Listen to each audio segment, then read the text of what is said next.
What's up, everybody? This is Mind Your Money with Miss Be Helpful, a show that highlights people and stories that will inspire you to get your money right. And it is June, and that means everybody out here graduating, college graduation, even younger than that, high school graduation. And it's a really transformational time for a lot of people. It's a transitional time. They're transforming their life. They're transitioning from one chapter to the next. And I really wanted to talk about that on the show. And the perfect way to do it was to talk to somebody who's going through that, and also somebody that knows me really well, that I know really well, which is my very own baby niece. Her name is Daniela. Welcome to the show, Daniela. Thank you for having me. How I really are you, boo? appreciate it. I'm good. I'm good. I'm very excited Of to be here. course. I appreciate you coming on the show because it's kind of weird, right? It's like, I mean, for those of you out there listening, you hear me call her Daniela, but I call her Nana actually. So I'll probably be saying Daniela sometimes and then saying Nana other times. That's our family nickname for Daniela ever since she was a baby. And also I feel like it's kind of weird because I have never had anybody from our big ass family on the podcast. Like there's so many of us. I haven't had anybody even on my YouTube channel, honestly. Like the family has always just been like, oh, Janelle does her own thing with her, YouTube and her podcast. So this is a really cool thing for me because it kind of like bridging and like connecting the two worlds, like me and the work that I do, and then my family, which is you. So, okay, so let's just kind of jump into a little bit of like who you are, what you're all about, like how old are you, where do you live, like all the things besides the fact that you're my niece and that I'm your tia. Like what else should people know about you before we start talking? Okay, my name is Daniela Duran. I am a high school senior. I'm graduating. I am going to be attending UAlbany. And yeah, I'm very excited about that. University of Albany is a SUNY school, State of University of New York, and it is it's going to be an awesome time for you. I remember like transitioning to college, leaving New York City and being like, oh my God, like now I'm on my own and I have to figure everything out. Like, and you're very independent, I think, for a teenager. So I don't feel like it's going to be that much of like a crazy change, but just not having everybody around you all the time that you're so used to, and the routines and breakfast and, these little things about your life are going to be so different. So just, Definitely. it's an exciting thing though. Like Yeah. definitely going to be a little stomach, like a little bit like butterflies in the stomach at first as everything changes, but you'll settle in and get used to your new normal really fast. I'm more excited than scared, to be honest. I'm already thinking of like all the different ways I can like work on Yeah. campus. Look at this. She gets straight to the money. That's how you know she's Yep. my niece. Yep. I love that. Absolutely. Oh, I love it. That's so dope. All right, boo. So let's jump into the two questions that I usually start the show with. The first one is the biggest money regret that you have to this day. I mean, you don't have a lot of money experiences, obviously, because you're still a teenager. But like, even when I was a teenager, I was spending a lot of money on things, and I was being a little too ratchet. So if I could actually be honest about all the things that I bought, what is like the biggest one, or in your case, what was the biggest regret that you have that you could just wish you could go back in time and take that money back? What would it be? Okay, I have two things. So me and you went to the same high school. We both went to LaGuardia High School in the city, Hey, meaning LAG. That's right. meaning that, everything around us is not very cheap, right? So, there's Starbucks in every corner. The only cheap food around would be like McDonald's, every Right. fast food place, right? Right. So I think that if I were to go back in time freshman year, instead of trying to like assimilate and like mix with people and make friends by going to like cafes, like let's go to the park instead. You know what I mean? Right. So I think Right. I spent a lot of money purchasing bubble tea, purchasing fries at McDonald's, like, meals and all that stuff, even for people when I didn't have the money at all. I know I was fortunate enough to get $20 from my mom a week. And if I spent, let's say, a Starbucks a day, that was $5 a day. By the Mhm. Friday, I didn't have money, so Right. that would cause me to ask my friends, or my friends would pay for me, meaning I was slowly getting in quote unquote teenage debt. Right. Right. Like feeling obligated to repay these people, or take the first step and like pay for them sometimes, even Right. though obviously I did not have the money to do so. So that would Right. definitely be the first thing that I would regret. And then the second thing would be like maybe like I went to two Beyonce concerts. I could have been fine going to just one. I had the experience. I was fine. I didn't need to spend another $300 on the second one. But Right. yeah, if anything, it would be those two things. Yeah. And what's so crazy about, well, both of those things. One is I definitely remember like leaving school because we went to the high school that we went to is on, or that Daniela is also still at right now, LaGuardia. It's located in Midtown Manhattan. So anybody that's not from New York City, that is the heart of Manhattan. And it is very, very expensive to be there. Like we're talking about, very super wealthy people can afford to have homes there, or to have residents there, and also just so many high-end businesses. That's where Juilliard is. That's where Lincoln Center is. So it's very touristy too, like in a lot of ways. So yeah, there's just a lot of stuff, and it's changed so much since when I was there. But I just could imagine now even more opportunities to spend money and more temptations to spend money. Like Daniela, one time you took me to what was that thing, Nana, where we went to like under the train and there were like there was like a food court, right? Yes, I was just That was about to say that. that was not And there when I was there. it's on 59th Street. There's like a bunch of little boutiques, and I would literally go shopping, like window shopping, obviously not having anything, but just going with friends just to be cool, Right. And I know you had the same experience. Yep. Um, I definitely. It's not even to be cool all the time. It's also sometimes just to pass the time. Like you legit sometimes leave school and you're like, oh yeah, I don't want to go like straight home. And unless you have a job that maybe it starts right away after school, or if you have after school programs, something extracurricular, sports, or something that you're doing, if you don't have those things, then you end up just passing the time. And often you end up spending money to pass the time, whether that's like hanging out, hopping on the train to go somewhere else. In New York City, you get the Metro card first through the school, but you only get a certain number of swipes. I think it's 3, right? 3 You're gonna get 3. So you could go to school, go one place, and then go home. So, and if you're hopping on the train a lot, like you're gonna have to come out of pocket for those swipes. So everything kind of adds up like that. And then about the Beyonce concert, like that was I love Beyonce, but my whole life, I feel like concerts have been such a big thing, like especially as a thing that you do. Like all the sisters wanted to go do the concert one time. I think it was Shakira and Beyonce. And I was like, you know what? To me, I just feel like if I'm gonna be in the front row, maybe it would be worth $300. But you don't pay $300 to be in the front row. The front row tickets be like $1,000+ Yeah, totally. So I chose to just, in my mind, I just wrote off concerts as like concerts is the one thing that's like easy for me to say no to, because I personally could just look at Snapchat and look at Instagram and see the close up. Like I don't need to be there jumping up and down with a bunch of sweaty strangers just to say I sang along to Beyonce when she was like 1,700 feet away. Like listen, I'm good. Me personally, I'm good.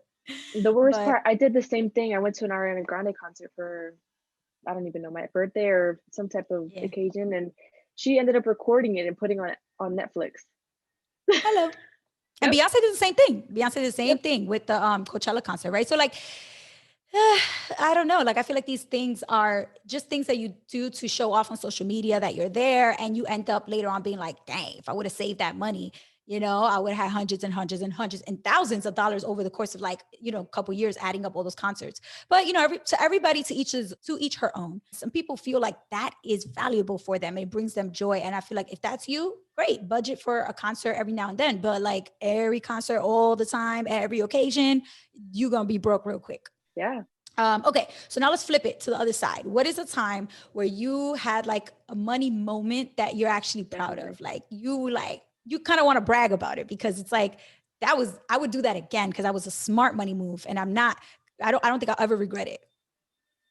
So I think that's the reason why I'm here, actually, because I think my money moment would be opening a Roth IRA. Opening a Roth IRA at 17 years old, I think that's an accomplishment in itself. A lot of people can, obviously not say that they've done that.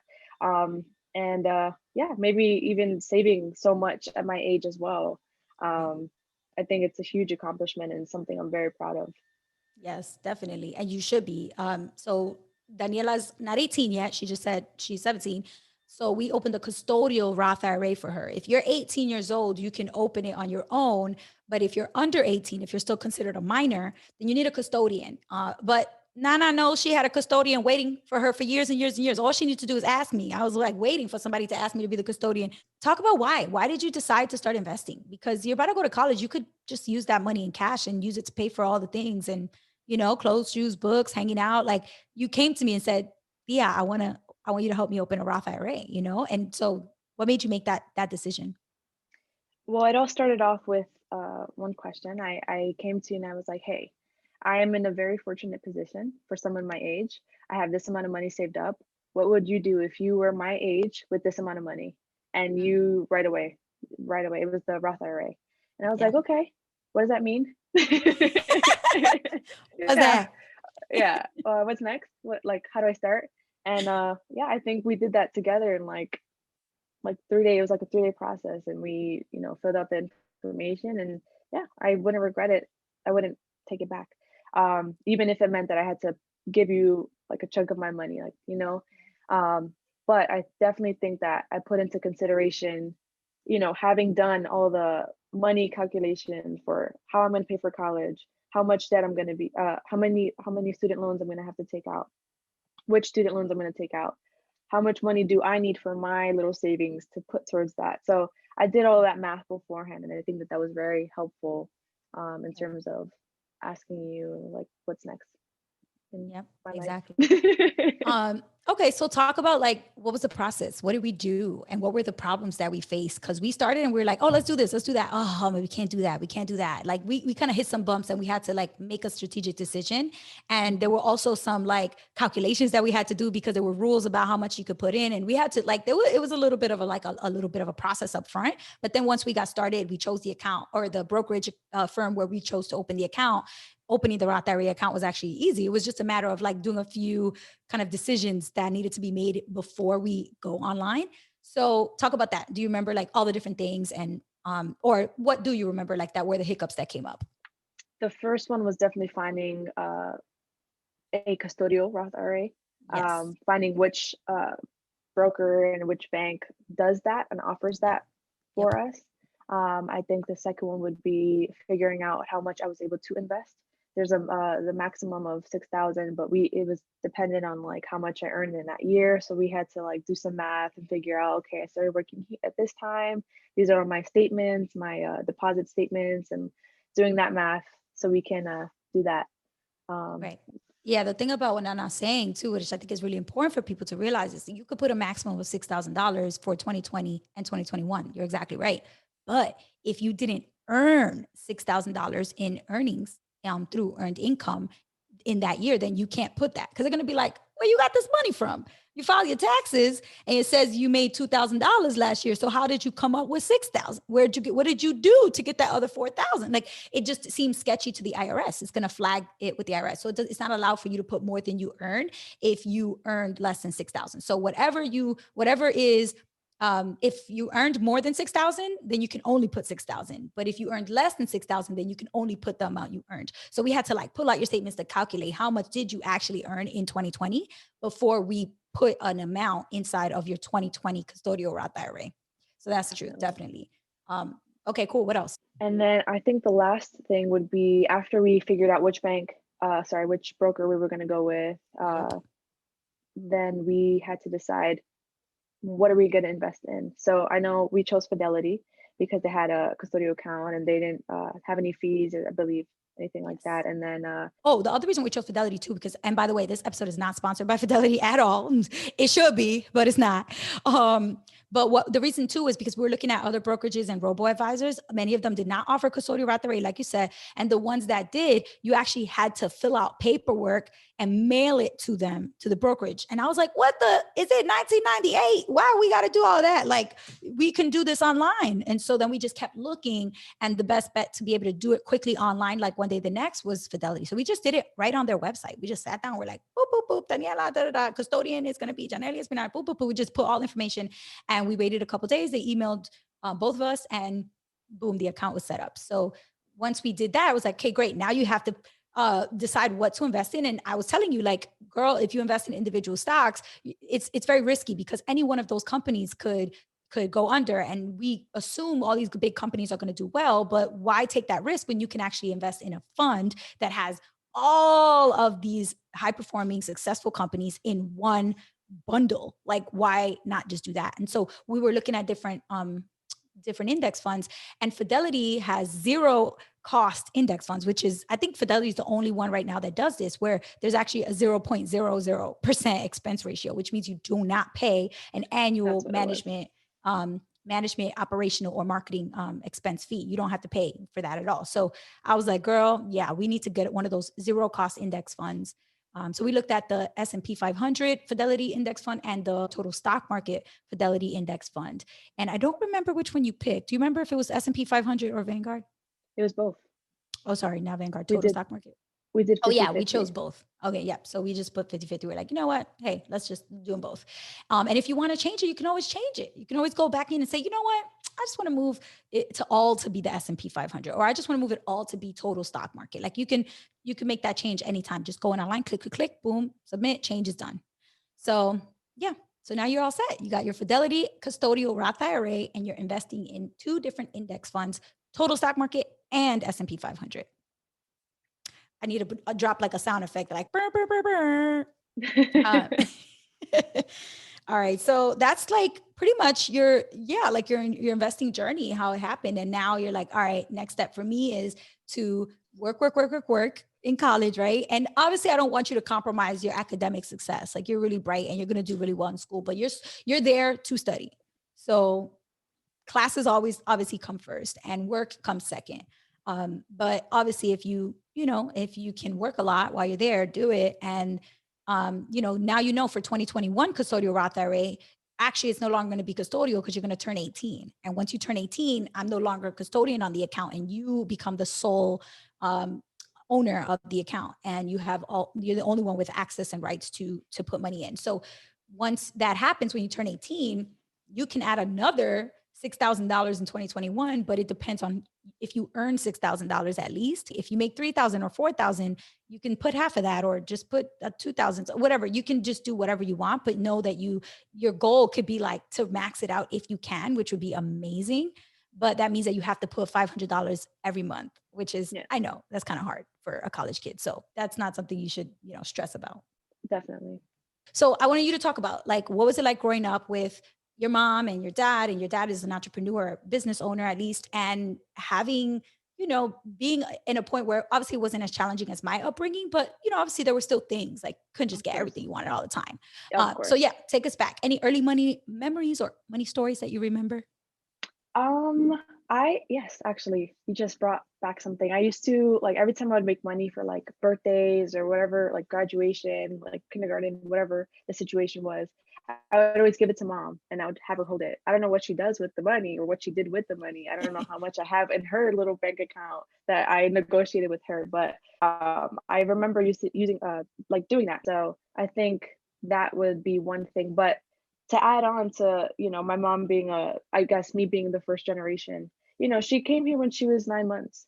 So I think it's a very, very different story compared to, someone who's come here, like my father who came here and he was like 11 years old, and having to learn a new language and having a thick accent and again, starting from scratch, being an entrepreneur from scratch. So yeah, I think, I'm very fortunate to, have taken little bits and pieces of advice from you, from all of my other aunts and uncles and everybody else in the family, which I definitely think you should grab stories from as well. Yeah, I we'll think, do that. We'll do a family series. Definitely. I think that it all helped me in one way or another, and I'm very grateful for it. Yeah.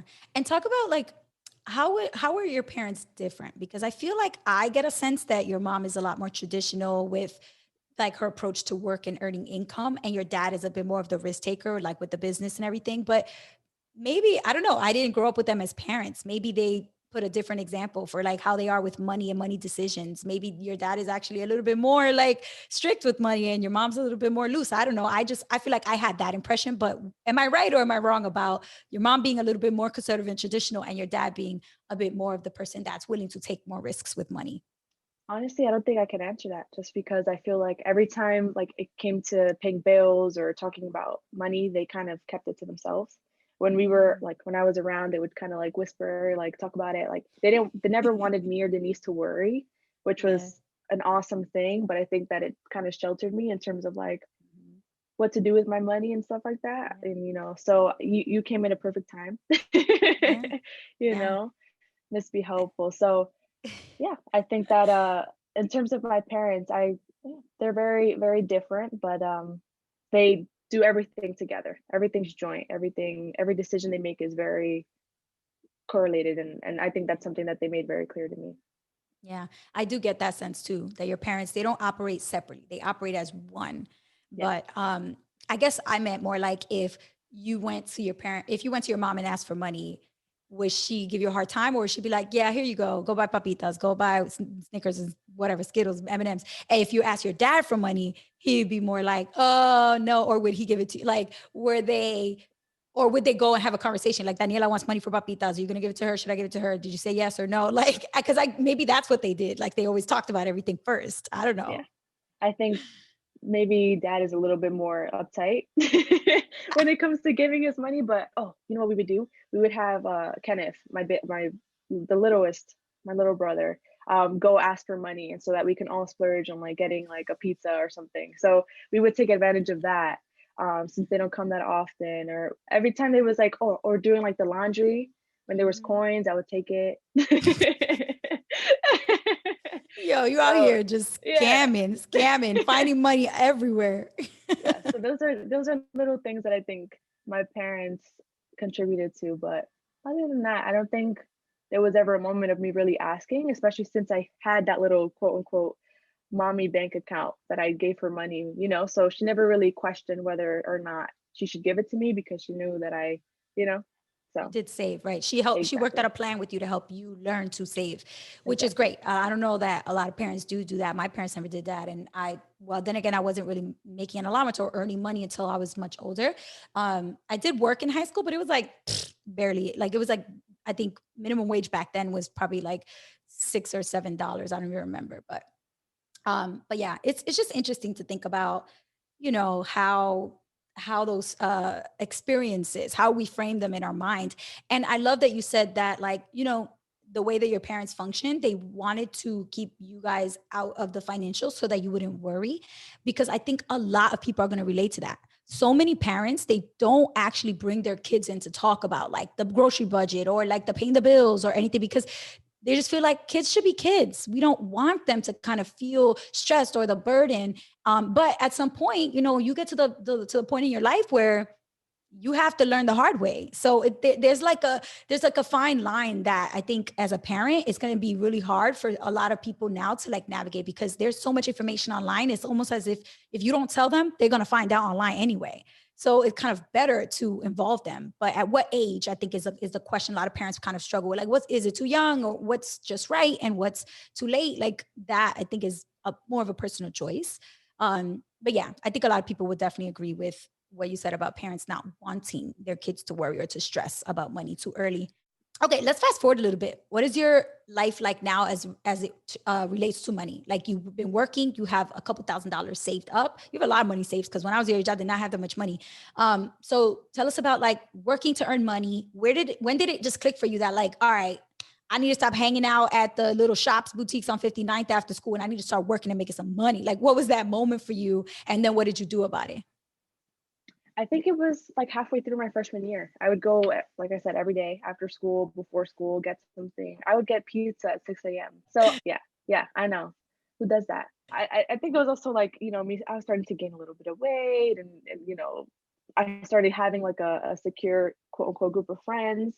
So I felt like I didn't feel the need to go and do all these things that involved money. Right. So I started saving. So even if it meant that I, only went out to get food or drinks 3 times a week, I would be saving $5, right? And that would roll over for the next week and roll over for the next week and continue going on like that. And I think that that's when it all started. And then that summer, I started my first job working as summer youth employment. Nice. Um, Same thing. So that was like a $700 in my pocket that I really didn't touch other than for the concert, for that Beyonce Girl, concert. that don't cut your money in half right there, that concert. Yeah, definitely. So yeah, and then again, I would do the same thing. Mom would continue giving me that allowance.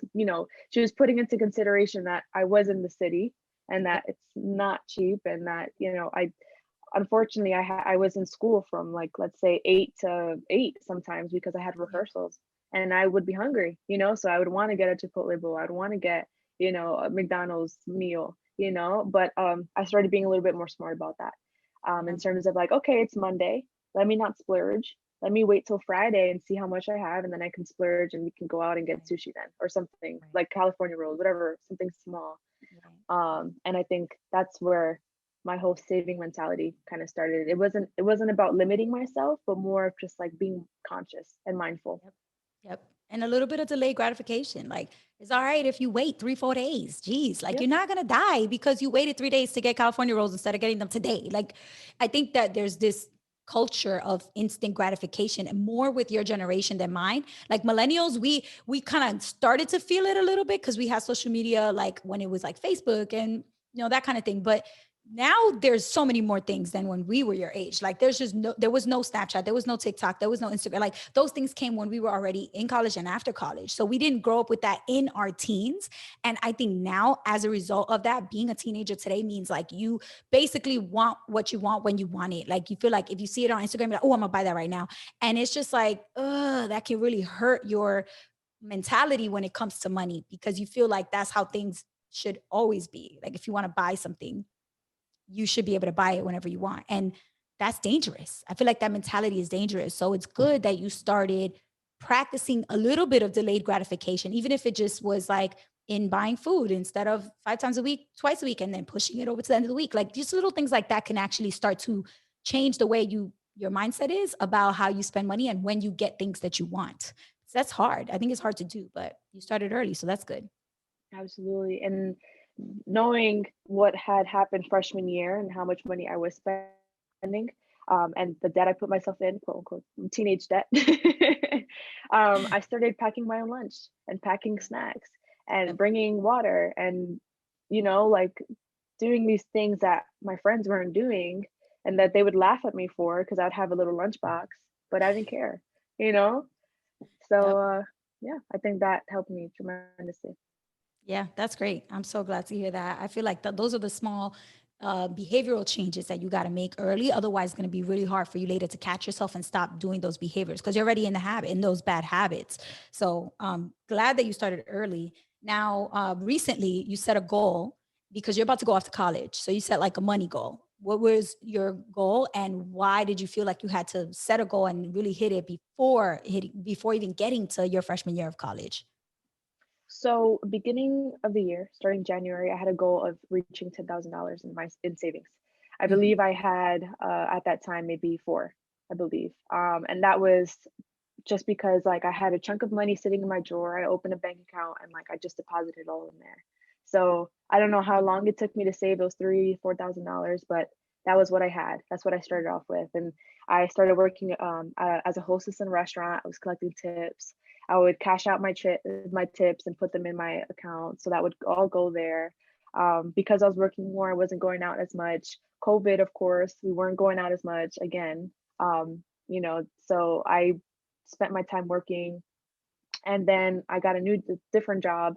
So I was doing both at some point, and from there I hit 10,000. And once I got that second job, I was like, I think I can maybe push it for 15K. Yes. Yeah, and Yes. so that's where I'm at now. That's where I'm aiming Yes. for now. How amazing is But that? yeah, Ugh, that's so definitely. amazing. I think COVID, brought a lot of issues and problems in the world, but I think if you know with the right mindset, I think you're capable of doing anything. And I used it to my advantage. The fact that I wasn't in school from 8 to 8 anymore. I had a lot of more time. I only had two classes in the semester. I was a senior. I had so much free time. So I just took advantage and worked and saved. Yes. And do you know how many people took advantage and played more video games or Yeah. took advantage and like hung out more on the stoop? Like the fact that you were like taking advantage the right way is just amazing because a lot of people your age, they just don't have that drive. They just want to chill. They just want to hang out. They just want to be young. They just want to, do their thing. And it catches up to you when you realize I had so much free time. I could have done so much more. And instead, I was just hanging out, wasting time. I have those regrets about like how much time I wasted in college and how much time I wasted hanging out the summers. I could have been making so much more money. And now I'm kind of making up for that lost time. making up for that wasted time. You won't have to do that. You will have so much, you'll be so much better off. Oh my God. Like I get chills thinking about the fact that you have like basically pretty much almost $1,000 for every year that you've been alive. That is amazing. Like if I had that when I like, whew, if I had that, oh my gosh, when I started college, that would have been amazing. All right. So let's talk about like just the college process, applying to college, paying for college. Has it been overwhelming to see like what it's going to cost? And especially at a time right now where everybody is talking about the student loan debt crisis. Oh my gosh. Oh my God. Like, has that impacted your decision to go to college, which college you want to go to apply, and how you handle the financial aid award letters and that comparing colleges? Like what has been going on in your mind in terms of applying and paying for college? Definitely. I think the financial aid package was my big like yes or no factor of whether or not I was going to school or not. And so once I got all my applications back, I had like three major schools that like kind of gave me some money compared to the rest. Like, SUNYs don't really give money. So Right. from there, I took the next step to like reach out to the financial aid office, to reach out to the president, to reach out to the person who wrote my Yes. decision letter, asking for more money, saying, "Hey, me and my brother are entering college at the same year." For some schools, we even got into the same school. We both got accepted to Albany. We both got accepted to Scranton. So I put that into my Right. advantage, talking about how my father's a business owner with COVID Mm, and how yes. that was impacted. So that definitely helped me. I was fortunate enough to get, I think, somewhere 48,000 from Scranton, which is really nothing Yeah. because their tuition's like 60, 70. Um, Right. yeah. So I would end up paying a SUNY price for a private education, but at the end of the day, I think Albany was my best choice. I ended up getting about 5 to 7,000, bringing my tuition down to like 17K a year. Nice. Um, I was also very fortunate enough to have my mom open up a 529. Yes. Yeah, from when I was a baby, and uh, yeah, I was in a much better position than like let's say my sister. Yeah. My mom got pregnant at 16 with my sister, and she did the same process, but she wasn't able to put, let's say, $100 a month. You know, she was Right. maybe only able to put $20 a month, or something small. But regardless, I think that that's definitely something that really helped us both. So yeah, when it came to getting my decisions and stuff like that, I put everything in a spreadsheet because we're all math fanatics in the family. Y'all really uh, are though. Like Nana's mom is a math teacher, worked her way up, was a math teacher for many years, worked her way up to the assistant principal of the entire math department. And like everybody, and then, your dad owns a restaurant, math and numbers all the time. And then you girls are like the same way. yeah. So yeah, definitely a math family. I put together a spreadsheet, and I put the acceptance rate, I put the graduation rates, I put everything numerical that I could add in there, I did. And then I decided from there. And Love it. yeah, the I make love or it. break was definitely the money, Yeah. how much I And was I think getting. Hmm. I think that's real for so many people right now because, you know, college is going to be very different now from what it was before. I think people are going to be more wary of like the college life and like just doing whatever, going wherever all the time, being packed, being all these things. Like people might be a little bit more careful. And I feel like because of that, you have to kind of consider how that might impact the college experience. It's not going to be just as free as willy-nilly as everything as it used to be. People are going to be a little bit more cautious. And so it's important to think, okay, well, considering that, do I really want to pay, all this money? And depending on what you want to study, you can probably get a really great and strong program, which is what you're doing by doing the honors college program, and not have to pay like, crazy, crazy, crazy amounts of money.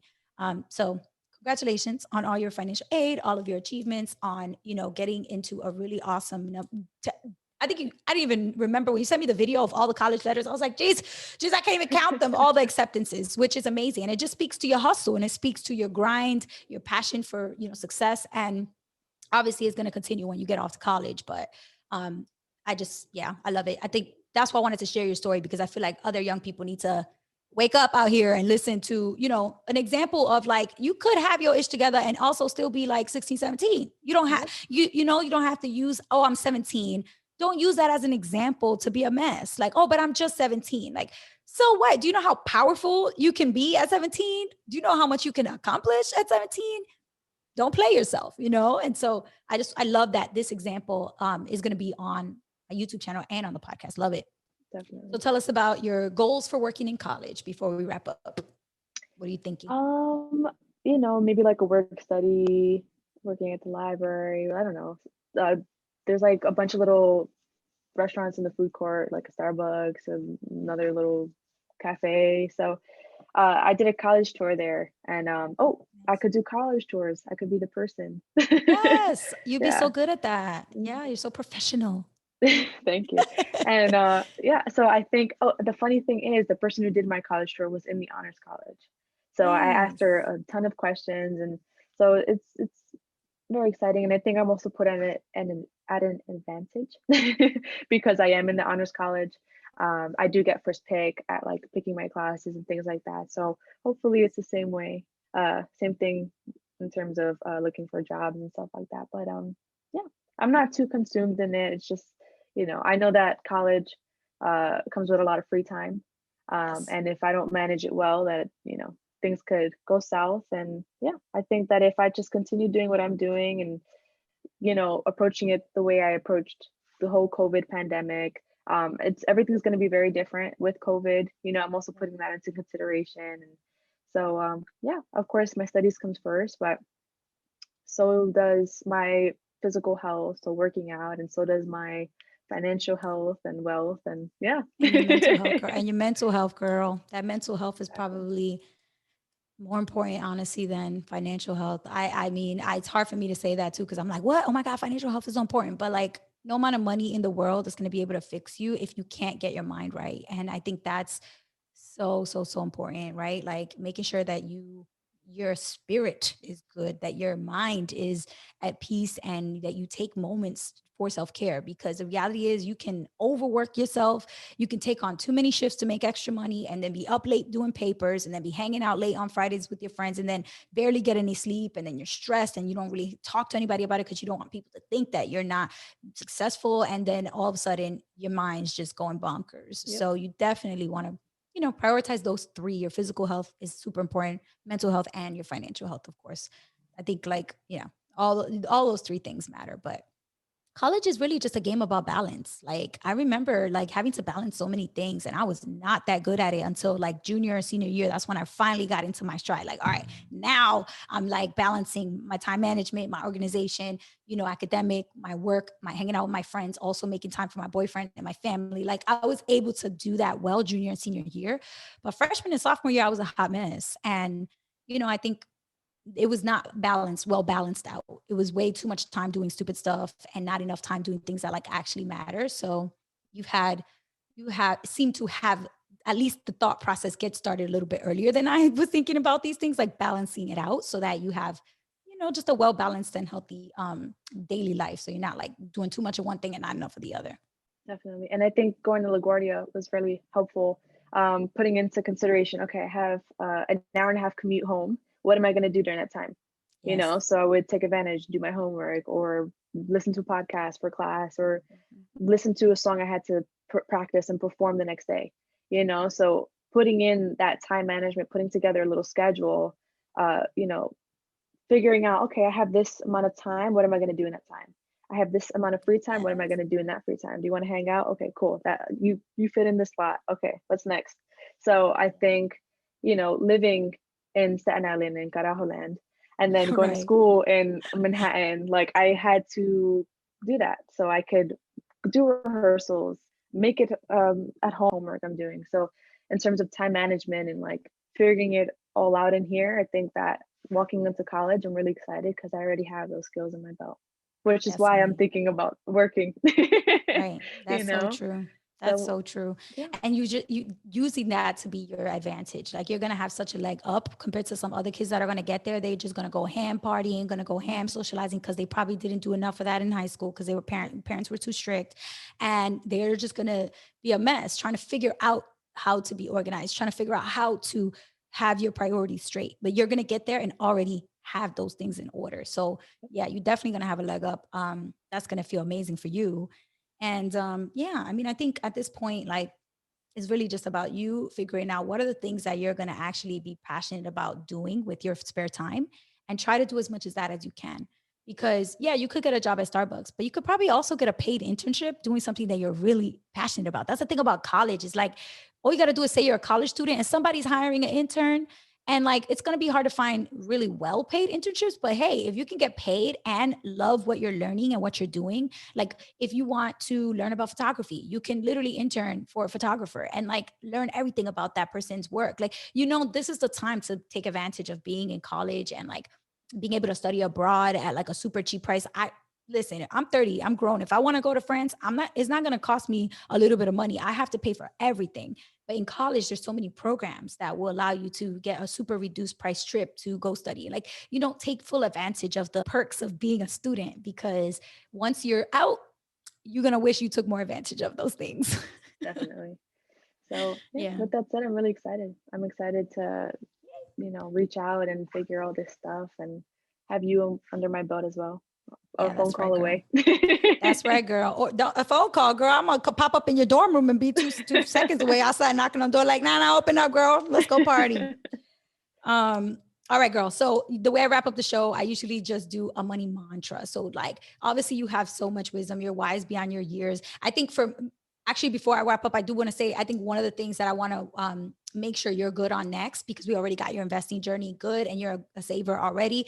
The next thing is really thinking about like your credit building, because you're going to have some student loans, which is going to officially start your credit, but how to make sure that when you graduate, you're going to have an excellent credit score and you're not going to have any issues with those student loans. And one of the best tips that I gave your sister Denise, which she does not like, she talks about it all the time, she did not forget that advice that I gave her, and she actually listened to it, was freshman year, first day of school, log into your student loan portal, federal loans, private loans, whatever you have, log into your portals. And if you don't know the username and password, you need to call up, you need to find your statements or find the emails, call them and set up your online account so you can log in freshman year on your username and password, so you can see what's your balance and how much interest is accruing, if any, on your loans. And every month, log in and just pay the interest.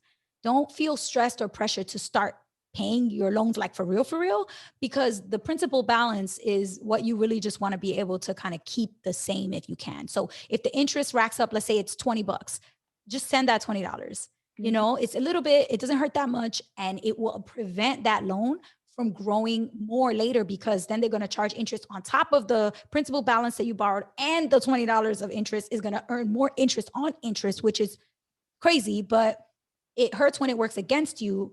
But it really is great when it's working for you, like it is in your Roth IRA in the stock market. So definitely I'll recommend doing that. And then of course, we can talk about like when you feel comfortable, whether you think you should get a credit card or maybe even have one of us add you as an authorized user so you can kickstart your credit journey.